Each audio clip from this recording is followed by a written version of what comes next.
As you probably suspect, I'm Zig Ziglar. Now, before we invite the live audience to participate in this presentation, I'd like to share some thoughts that are critical to your success in closing the sale.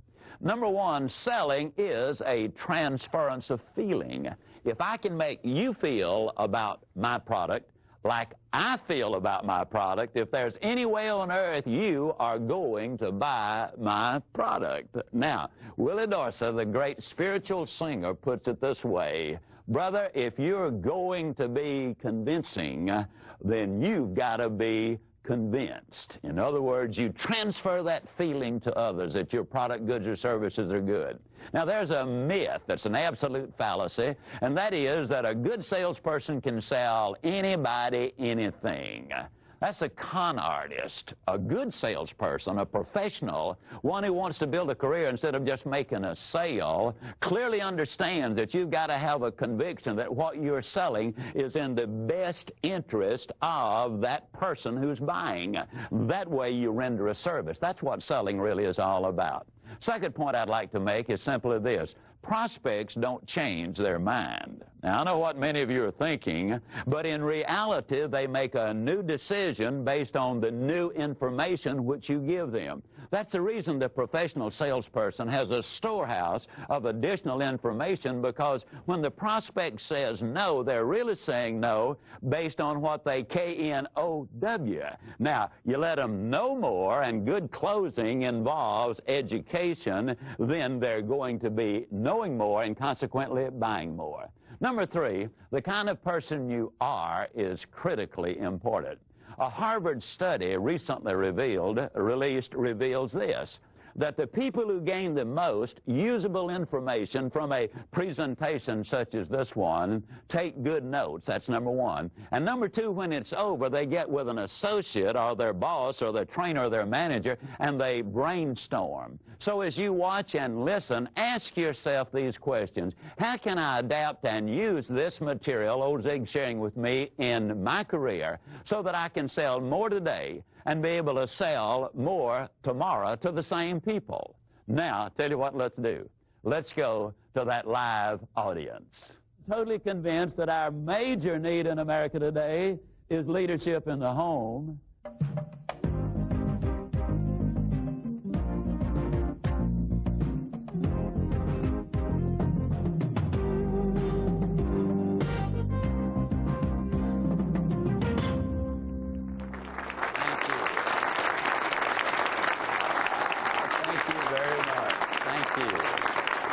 Goodness alive. All right.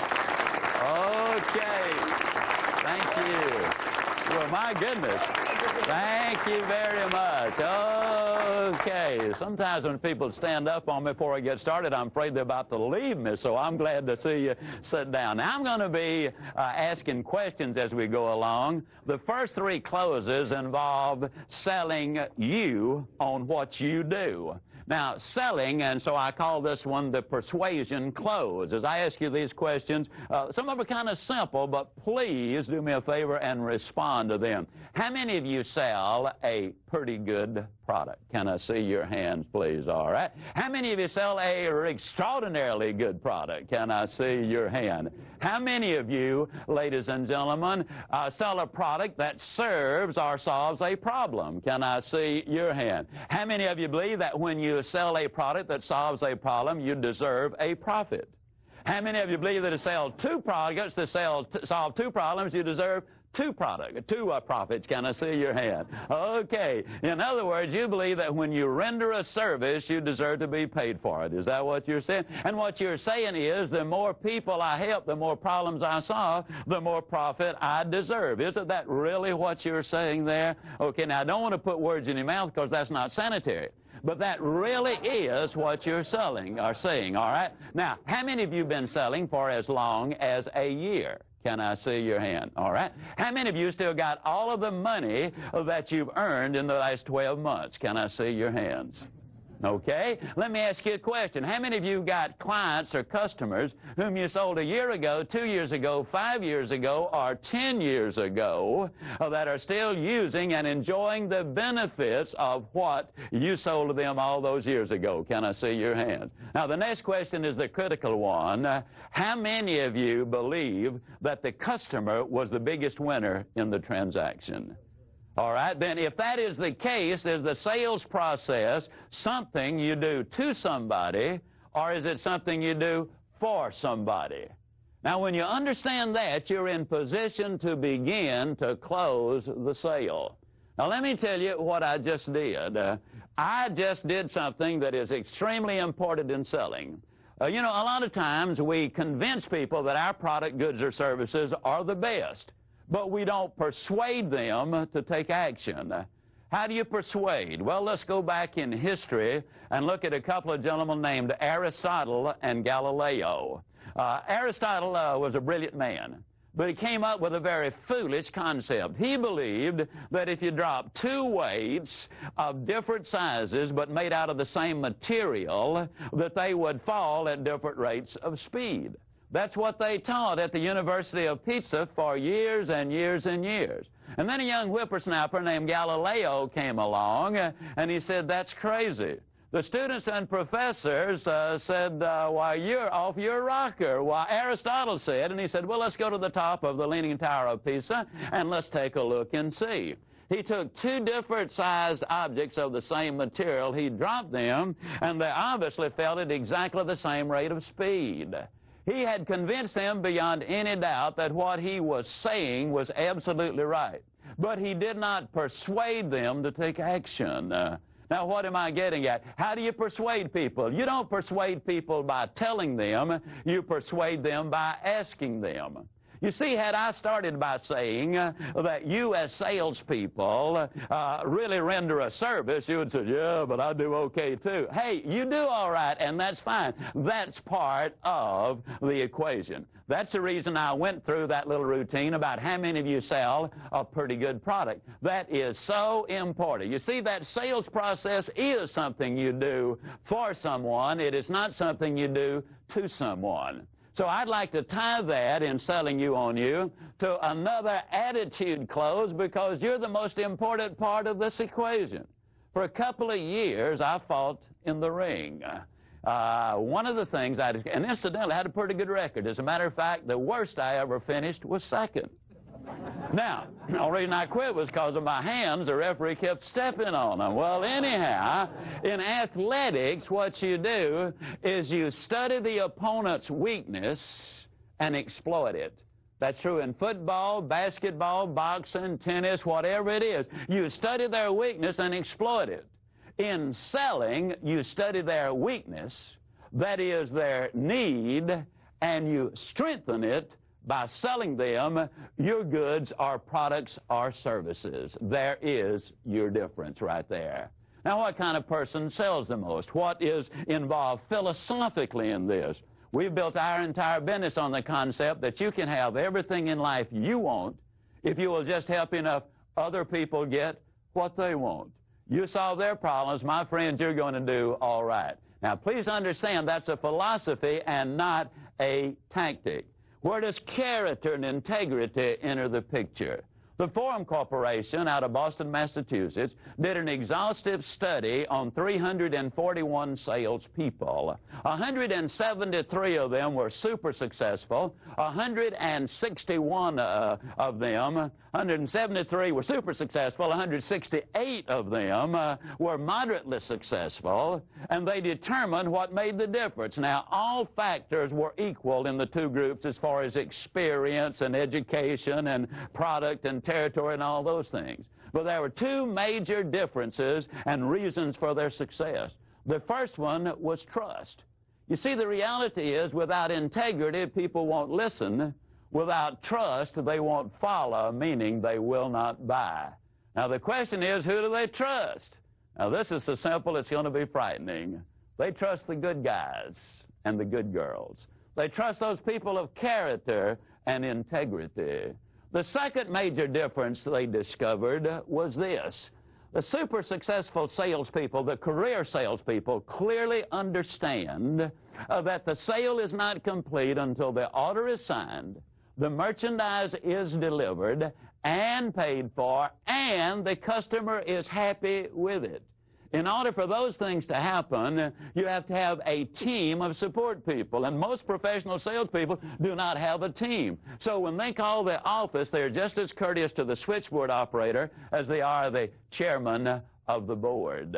They're just as nice to the file clerk and shipping clerk and collection lady or person as they are to any of the executives in the company. And they become a team, and everybody understands then that they're involved in the sales process. Now let's look at what I call the three-question close to kind of begin to tie some of these together. Let's assume in this close that you've demonstrated your product. And let's assume that you have demonstrated that it will save money. And so the three questions simply, can you see where using this product or service would save you money? Question number two, are you interested in saving money? And question number three, when do you think you ought to start saving the money? Now, exactly the same question will go with time and work and health. Can you see where this would be good for your health? Are you interested in taking care of your health? If you were ever going to start taking care of your health, when do you think would be the best time to start? That's the immediacy, having them into action right now. To give you a specific example of how that works, Don Gerald from Garden Grove, California, represents a very fine, accredited vocational college. A man and his three daughters came in to consider enrolling in the college. The enrollment fee was roughly $16,000. Now, that's a pretty nice little piece of change. But Don had already determined that the man could well afford it, so he knew that price was not the problem. But he knew in order to persuade him to take action, he had to ask him questions that would lead him to the decision table, not run him or force him at the decision table. So we asked him very simply, do you invest in the stock market? The man said, well, as a matter of fact, I do. Then he said, do you consider the funds needed to put your daughters through school an investment or an expenditure? Now, I want you to notice he's tying the head and the heart together. Now, let me emphasize a point. People do make emotional decisions, but if you got some logic behind it, your chances of getting the sale are dramatically higher. Well, the man obviously said, well, I consider it an investment. Then very quietly, Don Gerald said, and how much are your daughters worth as an investment? Now, what I'm encouraging you to do is to think in terms of adapting these and other questions to fit your product, goods, or services. Now, we look at the alternative choice close here, and you will see that one will come up a number of times under several different circumstances. But let me encourage you, always think in terms, as I make a presentation or give you a close, think in terms of how can I use this, adapt it, adjust it to fit my particular goods, products, or services? How can I use this to fit my situation? That's the reason that brainstorming and thinking it through is going to be so enormously important. First time I heard of alternative choice was old Elmer Wheeler many, many years ago. You know, he was the man who said, sell the sizzle and not the steak. Well, the Walgreens Drug Company, back during the Depression, hired him to help boost their sales. Now, in those days, the drugstore part of it, the soda fountain, was an enormously effective tool for bringing people in, and it was a great profit center. Well, in those days, before we had cholesterol, isn't it astonishing in our country today, the land of milk and honey, all we talk about is calories and cholesterol. But anyhow, Wheeler, they used to sell eggs and put them in the milkshakes, you know, in the malted milks and all. Well, in those days, you could buy a dozen eggs for 15 cents. When they put an egg in the shake, they charged them a nickel for it. So instead of asking them if they wanted an egg in it, Wheeler taught them to pick up 2 eggs and simply when they ordered a milkshake or malted milk, say, did you want 1 egg or 2? There was a dramatic increase, an explosion of business as a direct result of it. Alternative choice can be used in many ways. Did you want to handle this by check, or do you prefer to pay cash? Do you want to use a credit card, or do you want to put it on our budget system? Now, as you look at these, I'm going to go through a series of questions. Some are alternative choice closes. Some of them are just question closes, and some are the assumptive close. But notice some of these. If this were the only feature this machine had, it would be well worth owning, wouldn't it? Closing. When we install this equipment, would you like for me to demonstrate the major features again? Assuming. Would you like for me to mark this one sold while we check on the most agreeable terms to finance it for you? Now, that injects just a slight amount of fear. What you're implying is it might be gone. And I'll say this several times, but the fear of loss is greater than the desire for gain. Don't take anything away from me. That's the reason in stores where they measure out food, we always teach them, put too small an amount on there first so you can add to it. Nobody wants to see things taken away from them. That's selling, all right? Another close. Do you need to consult with anyone else before you place the order? Is the purchase order issued from this department? Would you like to have your own bank finance this, or would you like for us to work out the financial arrangements? Since the item is in short supply, would you be willing to wait for 3 weeks for delivery? Would you want to make a large deposit so the monthly deposits are smaller, or would you prefer a minimum deposit and slightly larger monthly deposits? Would you prefer this in green, or does the red appeal to you most? Again, I challenge you, use your imagination. Think of your products and services, and in your quiet thinking time, think it through. And as you brainstorm, come up with other questions. Shall we ship it by motor freight or air express? Do you want this lot registered in your name or your wife's name? Do you prefer the lot on the golf course, or does the one on the lake appeal to you most? If you saw that it was to your advantage to own this product and the terms we work out are satisfactory, would you have any objection to going ahead today?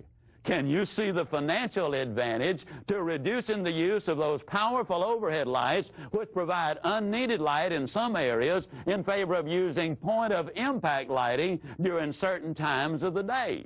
Do you believe it's wise to invest in solidly constructing equipment which will give you long, trouble-free operation for the lifetime of the product? Now, those are questions that can be asked, but let me say it again. People do not change their mind. They do make new decisions.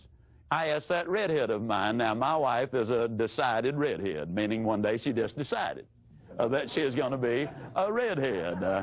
By her preference, when I talk about her, I always call her the redhead. When I talk to her, it's Sugar Baby, and her name is Jean. I asked her to marry me, and she said no. I asked her the second time, no. Third time, no. Fourth time, no. Fifth time, no. Sixth time, she said yes. But she never changed her mind. What she did was make a new decision.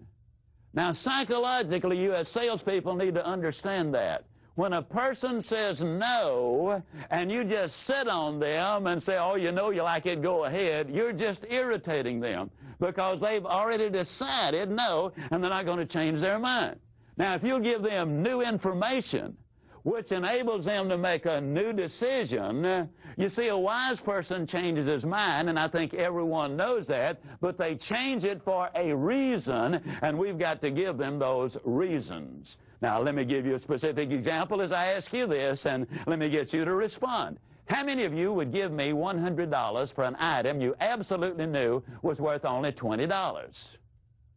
That's foolish, isn't it? All right? Now, understand the sale is made in the mind of the prospect. When they're saying no, in most cases what they're saying is based on what you've told me thus far, I'm not going to give you my big stack of money for the little value you offer me in the product.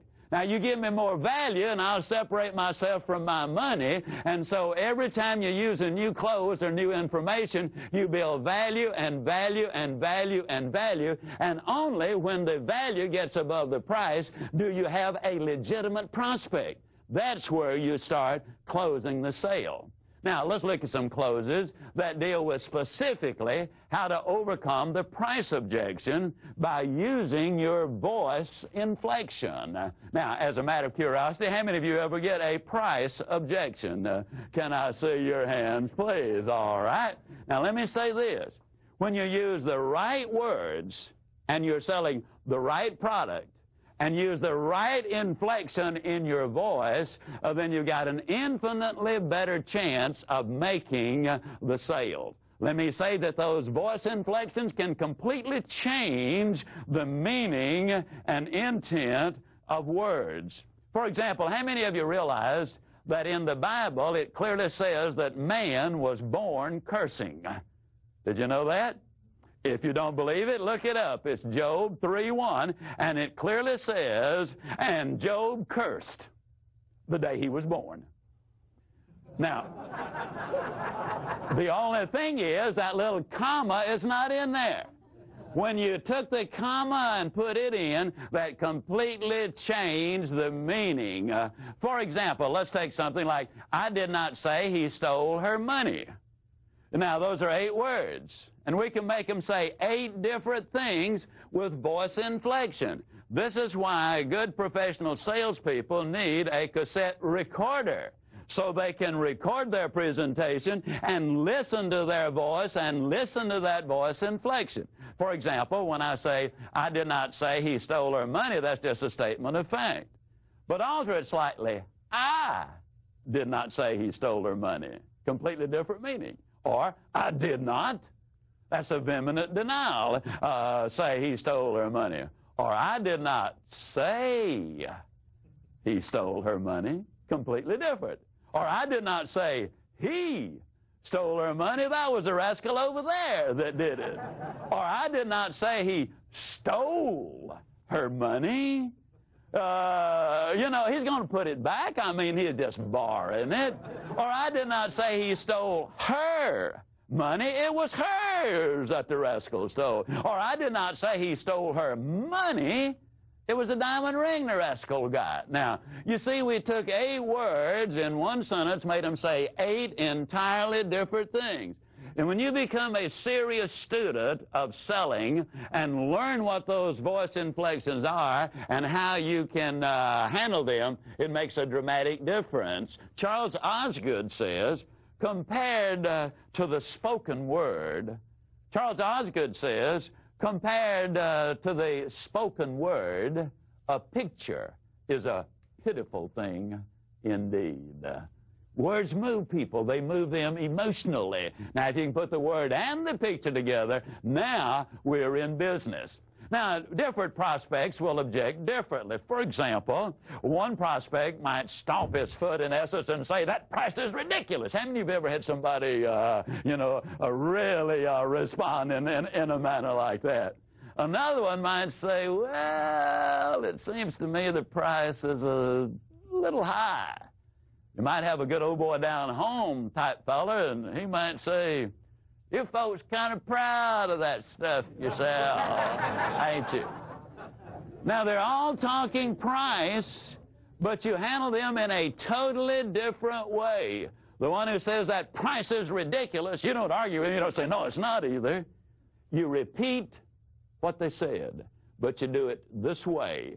You lower your voice, you look them right in the eye, and simply say, the price is ridiculous? Now, that sounded so simple, but you'll have to hear that a number of times to get that inflection right. What I did at the very end, my voice was rising. And what that does is it physically moves the objection back to the prospect side of the table.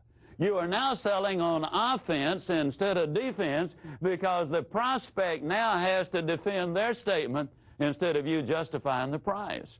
Now, because everything is selling, ladies, let me go ahead and tell you this, that works infinitely better even at home.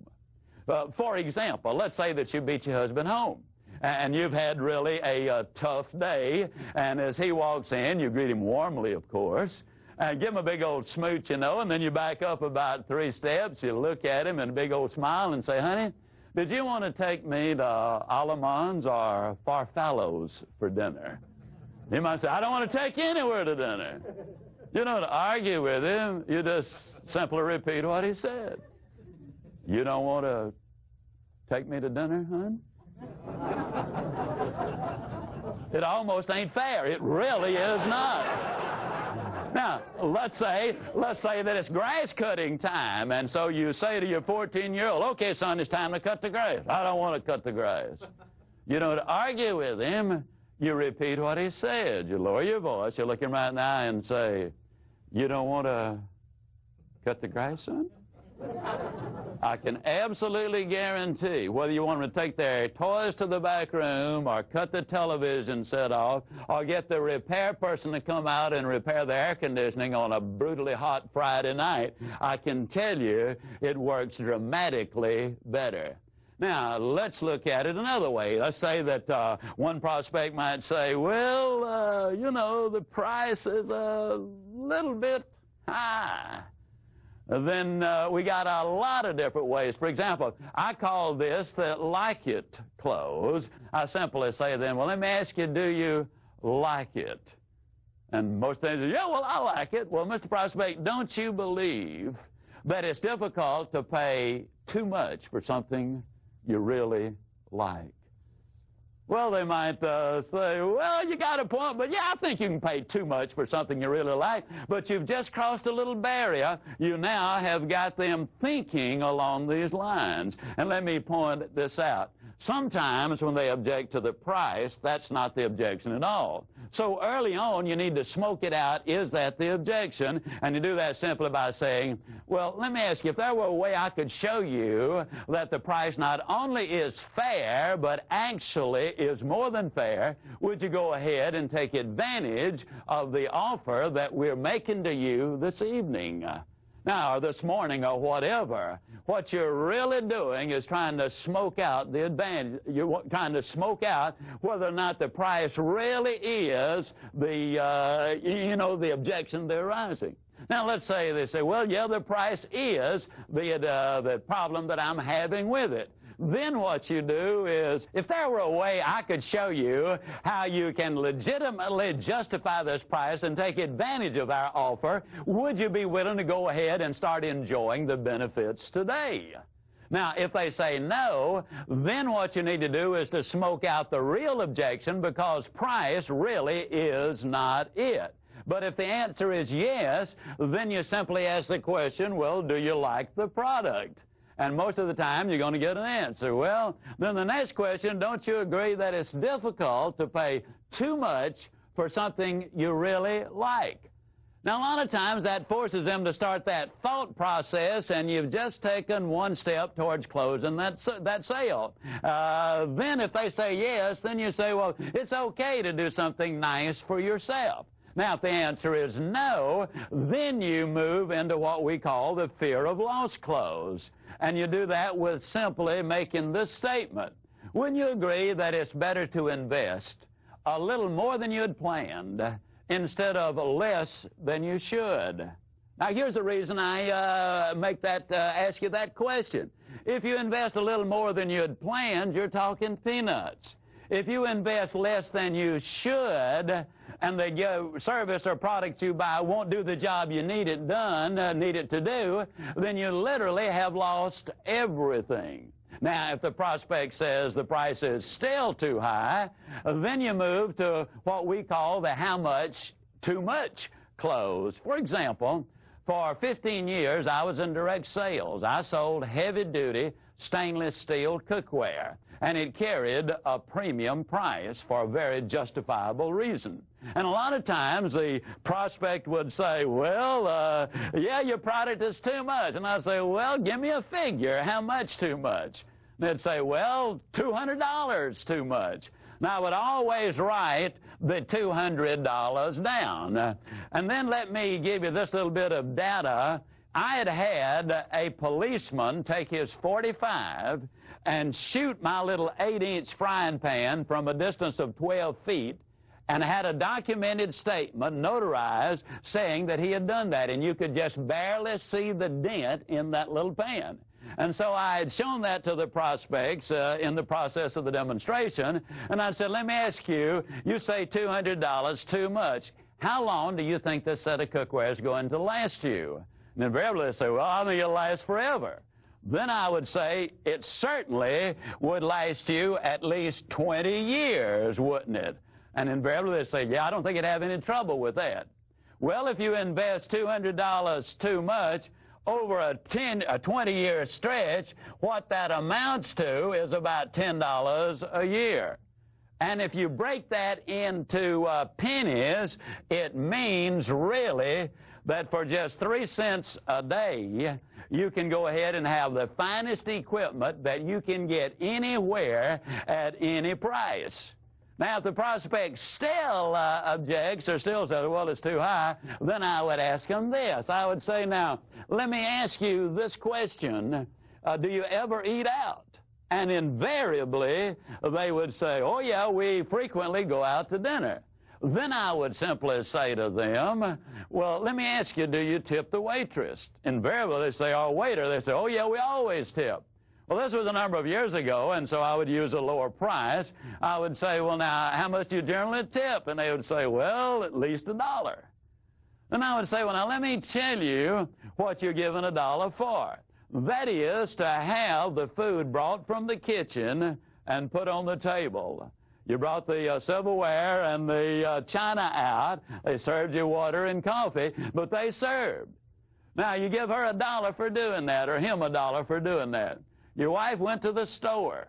She bought the food. She brought it home. She carefully prepared it. She cooked the meal. She brought it to the table and served the meal. Then she's got to take it up and wash the dishes. Now, remember, this was many years ago before a lot of the ladies were working as they're doing today, and the husbands didn't give them much help at all in that kitchen. Most of them still don't give them very much help. But then I would simply say, if you would tip that served person $1 for bringing the food from the kitchen to the table, don't you think your wife deserves at least 3 cents for doing all of those other things? I got to tell you, we got some pretty exciting results as a result of using that particular clothes. Now, if the prospect says, well, the price is still too high, then I would go to this one. Well, now, let me ask you, are you concerned about the cost, or is it the price that you're concerned about? And a lot of times they would say, well, what's the difference? Now, I would always use, and incidentally, the reason I moved to the board, and what I encourage you to do, anytime you see me use this board to illustrate a point, or use graphics to illustrate a point, that says to you that you need to be letting your prospect see you writing something when you're showing figures. And the reason is we've been conditioned to believe what we see and doubt what we hear. Now, if they see it and hear it, see it as logic, hear it as emotion, you put the two together and you got a better chance of making the sale. So the prospect says, well, what do you mean? Is it cost or price we're concerned about? Then I simply say, and here's the example I use because it happened in my life, I encourage you to get one out of your industry that specifically fits you. I say, well, now, when my son was 6 years old, we went down to the Swin bicycle place to get him a bicycle. They told us it was $64.95. Well, years ago, that was an enormous price to pay for a bicycle. Just to teach a 6-year-old how to ride, he's going to tear it up anyhow.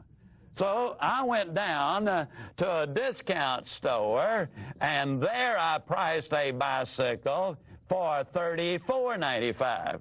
Now, this price is obviously considerably less than that. And again, I'm showing them they're seeing it and hearing it. Now, it was a nice little bicycle. About 60 days later, we went back to that little bicycle store because we wanted to get the handlebars replaced. And they said, well, you know, it's in warranty and not going to cost you anything. Well, 30 days later, we had to go back and get more new handlebars, no longer a warranty, and so now the price is $4.50 higher, and at this point, we have got, let me see, $39.45 invested in that bicycle. Well, about 3 months later, the entire sprocket apparatus, the brakes and all of that, came completely kazip. We went back to the little bicycle store, and this time it came to roughly $15, and now we've got $54.45 invested in that bicycle. Well, about a month later, the bearings in the front wheel went kazip. We went back down to the little bicycle store, and they said it'd be about $5. I'd forgotten. I threw in the towel at that point, and I said, no way. Then we went and bought the Swin bicycle for $64.95. My 6-year-old son rode that bicycle. He raised the handlebars, took the fenders off, and made a dirt bike after about 5 years out of it. He rode that bicycle regularly for the next 5 years, and periodically he rode it for 10 years. The only other expense we had, literally, were 2 tires for that bicycle. Now, let's look at what I've just said. The price of this one was considerably more than the cheaper bicycle. The cost of this bicycle right here, for 6 months, it cost us $54.45, or $9 per month for him to ride that bicycle.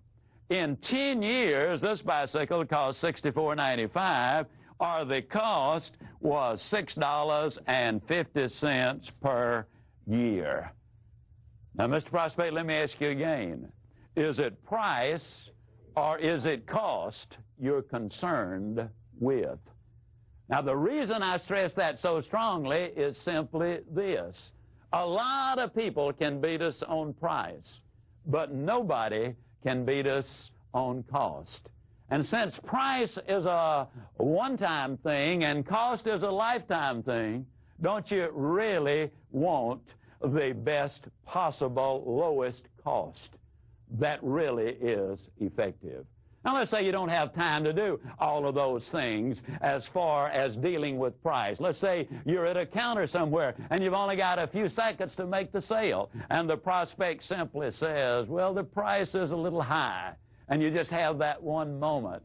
You look your prospect right in the eye, and you simply say to them, you know, Mr. Prospect, many years ago, our company made a very basic decision. We decided that it would be easier to explain price one time than it would be to apologize for quality forever. Now, I'll bet you're glad we made that decision, aren't you? I'm telling you, folks, I've sold a lot of merchandise with that particular close. It really does work. Let me emphasize a point. People do make emotional decisions. For example, we griped and complained when they started making us wear our seat belts in automobiles. I've never heard anybody gripe about wearing a seat belt in an airplane. And yet the truth is, if you have a wreck in a car with your seat belt on, the odds are 3 to 1 that it's going to prevent more serious injury, perhaps even save your life. Now, on an airplane, 30,000 feet up, you got your seat belt fastened, and that sucker comes down. I'm here to tell you that seat belt's not going to do you any good at all. We do make emotional decisions. Now, again, if we can put emotional and logic together, we're going to be in business. Eb Jackson from Tucson, Arizona, is in the life insurance business, and he was telling me he used this very specific close to make the biggest sale of his career. And incidentally, he said he was kind of dragging bottom at that particular point. He called on this couple and made the presentation on the biggest contract he had ever offered. And the objection they brought up was simply the price is too high. And then Ab simply looked at them and lowered his voice and said, many, many years ago, our company made a very basic decision. They decided it would be easier to explain price one time than it would be to apologize for poor service for the rest of your life. I'm glad they made that decision, Mr. Prospect, and I'll bet you are too. Ab said it worked beautifully. Now, I'd like for you to please understand this. Every close won't work for everybody selling everything. Your experience, your judgment, and your common sense will be the determining factors. Now, you might be asking yourself, well, Ziegler, why do we need to know so many closes anyhow? Well, let me give you a basic reason for that. Dr. Herb True did some research at Notre Dame University. He discovered that only 4% of all of the salespeople in America will ask for the order 5 or more times. Now, I want to emphasize something. They do not necessarily ask those 5 times in the same interview. There are many presentations where, in fact, you do not ask for the order simply because you're gaining information so that you can make a legitimate proposal to them. When you're talking thousands and sometimes hundreds of thousands, even millions of dollars, you don't walk in, make a presentation very many times, and walk out with a multi-million-dollar contract, though it does happen, especially if you expect it to happen. But what Dr. True discovered was simply this. Those who ask for the order over a period of time, sometimes in one sitting, more often in 2 or 3 sittings, at least 5 times, those 4% closed over 60% of all of the sales, meaning simply that they made over 60% of all of the income. You got to ask for the order. When I first got started in selling, one of the first things I was told was you close early, you close often, and you close late. How many of you have ever been told that, especially when you first got started in selling? Yeah. Well, the question comes up, how early is early? Let me emphasize this as strongly as I can emphasize it. You never ask for the order until you have given them some legitimate, logical reason for giving you a yes answer. If you've not given them value before you ask for the order, you come across as a high-pressure type salesperson. I want to get this over and move on to the next prospect.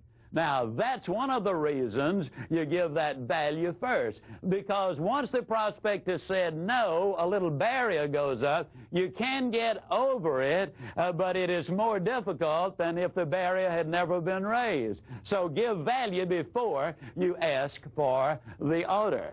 And that leads us into what I call, is that fair enough close? You do build that value before you ask for the decision.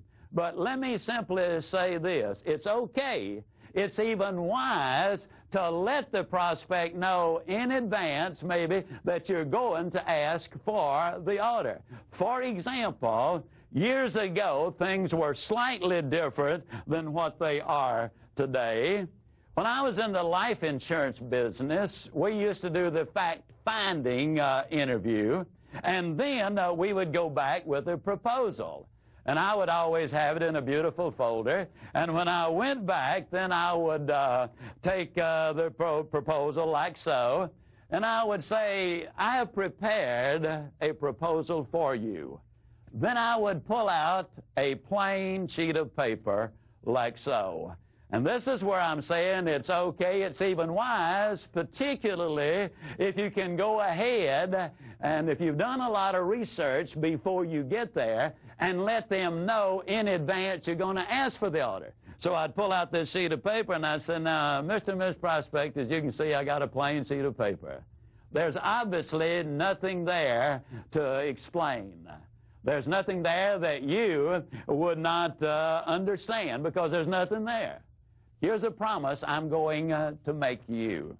I'm going to promise you that when I finish this proposal to you, that it's going to be just as clear, just as plain as that blank sheet of paper is at this moment. And if it is that clear, and if it is that plain, then I'm going to ask you, if you see it is in your best interest to go ahead, I'm going to ask you this evening or this morning or whatever to make that decision. Is that fair enough? I'd like to inject a little extra right here. I would like to inject a close I call simply the "you've got an answer for everything" close.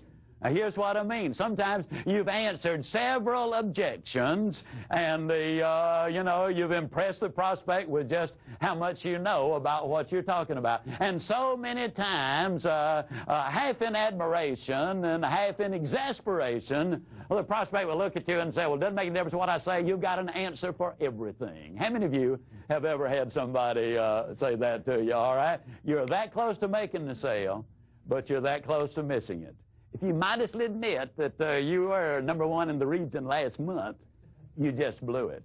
If a prospect says that, regardless of whether it's in admiration or exasperation, you quietly look them in the eye and you say to them, well, you know, I really appreciate that comment. I'm going to take it as a compliment. But the truth is, there are many things I do not have the answer for. That's one of the reasons that I'm so excited about selling a product or service, which is the answer to your problem. And that's what you really want, isn't it? You convert it, you've now made it a very positive close. A number of years ago, I was traveling through St. Louis, Missouri. I was changing planes, had a little extra time, looked down at my shoes, realized I needed a shoe shine. Walked into the shine stand. Young man escorted me to my seat. He made the change for his previous customer. I had a chance to look at the prices of the shoe shine. 75 cents, this was about 12 years ago. 75 cents was the regular shine, $1 was the wax shine, and $2 was the spit shine. Well, I figured I'd get the regular shine for 75 cents, tip the guy a quarter, and I'd be on my way. He came to me, and incidentally, I called this the shame close. He came to me, and he said, which one? I said, regular. Now, you're talking about voice inflection. The young man backed up and said, regular. Well, I knew right then I was in for an unusual shoe shine, but I wasn't about to let that guy get the best of me, so I said, yeah, you guys do such a marvelous job here. I know it's going to be fabulous, and I'll be on my way. Well, the guy didn't say a thing, didn't even grunt. He just started putting the saddle soap on my shoes, and he started cleaning them. And as he did, he said, man, these are really nice shoes. He said, what kind are they? And I said, well, they're ballast. He said, boy, he said, they're nice. He said, I bet they're comfortable, aren't they? I said, they ought to be. He said, cost a lot of money. I said, do they ever cost a lot of money? And he went on cleaning the shoes, you know. Then he reached up and he felt the pant leg. And he said, man, he said, that is really a nice piece of cloth. And I said, well, it ought to be, too. He said, what kind is it? And I said, well, it's a Hickey Freeman. He said, man, those suckers cost a lot of money. I said, yeah, I know they do, but this one's got some special cloth in it, makes it even more expensive. But I've already been wearing this suit about 5 years, and you still can't see any problem with it.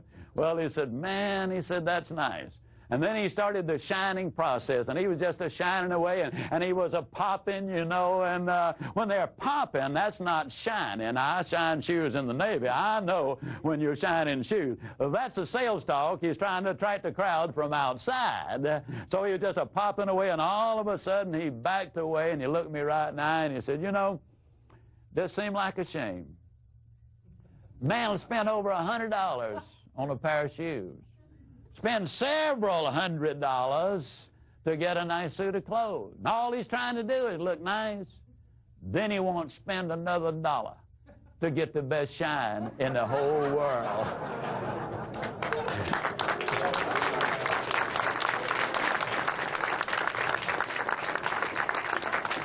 I said, spit on him, man. Spit on him.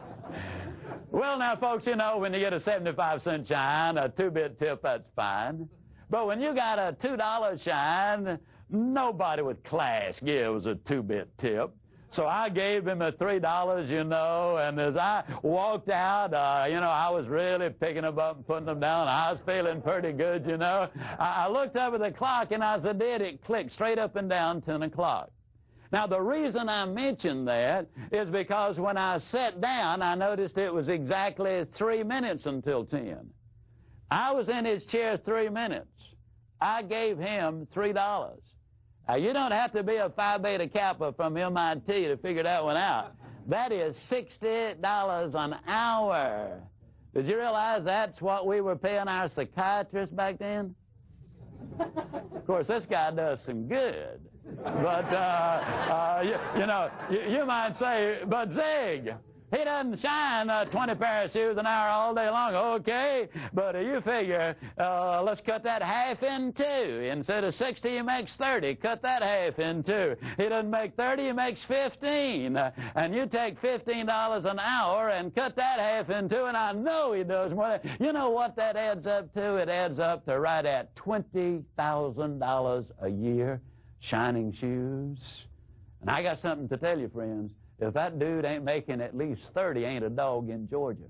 I mean, he is shining a lot of shoes. But now let me point out two very sound things about him. His name is Johnny. I asked him his last name. I knew Johnny because it had his name on his name tag there. He said, I'm not going to tell you. If I tell you both names, you'll forget them both. If you'll always remember Johnny, though. He was a professional. He's the only shoeologist I've ever seen. Now, the reason I know he was a shoeologist, he had it right there on his name tag, Johnny, shoeologist. But let me point out a couple of things. He was a superb workman. He delivered everything he sold. That's important. Number two, he was a professional salesperson, and those two things merit it. But what I'm really saying is, if a gentleman in a job like that can make that kind of money, look at what we in the profession who have products and goods and services that extend to us infinitely greater opportunities, look what we can do. But the story doesn't end there. A few months later, I was back in the St. Louis airport. I walked in this time. There's no other shine guy around, no other customer. I'm the only one. Now, by then, they've changed their prices and structure just a little bit. It simply says, best shine, $2. I sat down and he said, what kind? Well, I didn't want to go through that routine again. So I said, just give me your best. Well, as he was shining, I was bragging on him. You know, I discovered a long time ago that behavior which is recognized and rewarded is repeated. And so I wanted the best possible shine. So we had quite a little conversation. As a matter of fact, he got carried away and he just kept shining, kept shining, kept shining. And finally I said, Johnny, I got to go. He said, okay, and he finished it up. As I stepped down, he said, he said, I noticed you hung up an overnight bag when you sat down. I said, yeah. He said, you're spending the night in St. Louis? I said, yeah. He said, I was just wondering if you had another pair of shoes in your bag. And I said, well, as a matter of fact, I do. He said, you know, it'd really be a shame to have the best looking shine in St. Louis tonight and then just look like one of the gang tomorrow. He said, won't take me but a moment. I call that the extra clothes. Now, a lot of times as salespeople, we overlook the fact that we have other goods and products and services. We skim the surface and leave more money on the table, more needs on the table that need to be met than we are actually reaching. Don't misunderstand. I'm not suggesting you try to sell everybody everything you've got every time you make that call on them. But they're buying, if you're selling products that you know they're buying from someone else, think of the time and effort you can save them if you can become more of a service person to them, selling them more of the things they're buying already anyhow. It is a service. You really can have everything in life you want if you will just help enough other people get what they want. Then I'd like to share with you what I call the marriage close. I was in the insurance business. One of the things that used to frustrate me, I'd spend a lot of time preparing a proposal and making the presentation. Get down to the close, and the prospect would say, well, Mr. Ziegler, I hate to tell you this, but my wife's second cousin's got a neighbor whose boyfriend's son, his dad, has a brother who is selling life insurance. And if we buy anything, we'll have to buy from them. Well, I knew it was just a stall. They weren't going to buy any life insurance from anybody. And so what I did then was simply this. I remembered a book I'd read by Frank Bettcher many years ago called How I Raised Myself from Failure to Success in Selling. This is the reason salespeople need to be students. They need to be learning all the time. It is a profession, and it's a profession that changes. And Frank Bettcher had a statement in his book, I would tell you this if you were my own brother. He also had another statement in there simply, this is what I would do if I were you. Now, what Frank Bettcher had done, he would make appointments before he ever made the call. For that prospect, he would say to the prospect, I can do something for you right now that no other insurance person in Philadelphia can do. And they would say, what's that? Well, I've made an appointment already for you to be examined tomorrow afternoon, promptly at 3 o'clock, by the only physician in Philadelphia who can give you agreement and approval right now that this amount of insurance is going to be placed in force. I stole a page from him, and I would say to the prospect, I can do something for you right now that no other insurance person in the world can do. Obviously, they'd say, what's that? I would say, I can marry you. The old boy would say, you would what? Now, I would reach over and I'd pick up a certificate of marriage, which I had already prepared. And the certificate of marriage would simply say, on this 28th day of August, 1993 or 2 or whenever, I, Zig Ziglar, agreed to marry John and Mary Smith. By this marriage, I agree to be available in time of need. I agree to stay abreast of all the tax developments and Social Security changes as they relate to the needs of John and Mary Smith.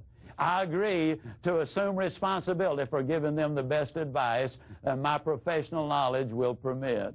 And I would simply say, the only thing that you agree to is this, to give Zig Ziglar the privilege of earning the right to serve. You put your okay here, we're in business. It was hilarious what generally happened. The old boy invariably would slap his leg and he'd say, honey, what about that? This dude wants to marry us. He wants to marry both of us. Mr. Ziegler, now this is legal. They're not going to get us for bigamy, are they? I'd go right along with it. I'd say, no, I've already cleared it with the insurance commissioner, the governor of the state. I've even talked about it with my brother-in-law. He says it's okay. And invariably, with a big laugh and a huge flourish, he would sign the marriage certificate. I had beautifully typed his name in. It was on Corinthian script. It was beautiful parchment paper. Interestingly enough, I never once had a marriage certificate signed that I did not get the application signed. Now, how can you take that and use it in your life? Well, Hockfield & Associates is a firm up in Chicago, in the Chicago area. And Wes Finster, that Hockfield & Associates, is the gentleman who made this particular sale. He called on these people, and he was not getting any results at all. They sell private labels of various products to company, and here were the terms of agreement. When you buy a private label program from Hockfield & Associates and the Nice Pack Company, you also buy me. I am literally going to be married to the Shopco account. I will see that you receive the following: the finest products available for Shopco's valued customers, the best possible service, the fairest price, and he went right on down the list. And when we got to the bottom of it, he would simply say, and this is all you need to do to put this in force. First year, they sold over $500,000 worth of merchandise. They had been calling on them for years. I've had any number of clients to say, this works. See, the marriage indicates that you're not going to hit and run, that you're going to be a permanent person with them. It ties it together. The marriage close has worked and works well. There's no such thing as a little sale. But it is safe to say that we will miss 100% of all of the sales we don't ask for. Very few prospects are going to demand that we take their order. That does happen occasionally, but it is very rarely. Chris Hegarty says that 63% of all sales interviews end without a direct ask for the order. At this point, I would like to share with you what I believe is a very significant close. It's called the pressure belief close. At this point, what I want to simply say to you is that we've had some ideas, some procedures, and some stimulation. But when I talk about a pressure belief close, it happened in Australia. I was with my friend John Nevin. He was with World Book Encyclopedia. He told me of what happened to him when his career first got started as a World Book salesperson, and he went on to become the managing director. Called on a little German couple. They really were more like grandparents. They'd been in Australia a very brief time. Their English was not real good. The little lady was 51 years old. She had given birth to their one and only child when she was nearly 45 years old. A very little short lady. Had language difficulty. He called on them at roughly 9 o'clock in the evening. It was way past midnight when he left with the order. As he started to leave, she put her hand up on his shoulder. She had walked him through the front yard because they had a vicious dog, got him outside the gate. She reached up and put her hand on his shoulder. And I can't emulate that guttural German accent, but in essence it went like this. Thank you. Thank you, young man, for stay with us till we know what these books do for our boy. Thank you, thank you, thank you. Pressure belief is simply this. It's when you believe so fervently and so completely that that prospect is going to benefit the most by buying from you, that you are willing to kind of put your ego on the line. You're willing to take a slight risk, even on occasion of offending someone, by asking for the order again. Now, let me stress something. You got to do it pleasantly. You got to do it politely. You got to do it professionally. You must, by all means, do it with that person's interest at heart. But if you really believe they're the winner, you will become so professional in what you do. You will learn so many closes that you will be able, basically, to go forward with the conviction that you are rendering them a service. Now, only experience, judgment, and common sense will dictate to you what is the proper time and what is the proper amount. You'll never get experience by listening to a trainer or watching one of the videos, which I do. You will get ideas. You will get techniques. You will get procedures. Now, if you really want to build a sales career and substantially improve your sales, it's time to go to work. I encourage you not only to read, but to study Secrets of Closing the Sale and my other book, Ziegler on Selling. Now, the reason I say that is this. You can learn a lot of closes and procedures and techniques, but unless you understand the philosophy and the psychology behind them, you will only be partially as effective. You will need to read the exact words many times. There are literally over 140 closes and over 800 questions in these two books that will help you to lead people to those decision tables.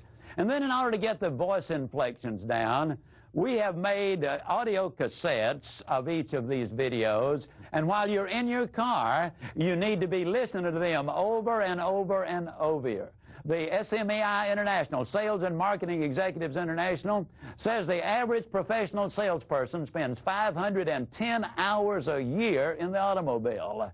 That means you literally can make it your sales university. You can learn procedures and techniques. You will really be able to make it a part of you so you can automatically and instinctively respond. You also are going to need to work very much with your manager, your associate, or your trainer. If you're one of these people who happens only to be working independently by yourself, I encourage you to get in front of the video, look it over, take those notes, and then start compiling your own ideas to go along with the specifics that we are presenting here. The reason I want you doing all of these things, when you see something, you'll remember it. When you hear it, you forget it. But if you see it and hear it and do it, you'll understand it. that means you will close more sales. So if you do that, I can close as I always close by saying, you do these things, and I'll see you. And yes, I really do mean you at the top. Thank you, and God bless you. Thank you.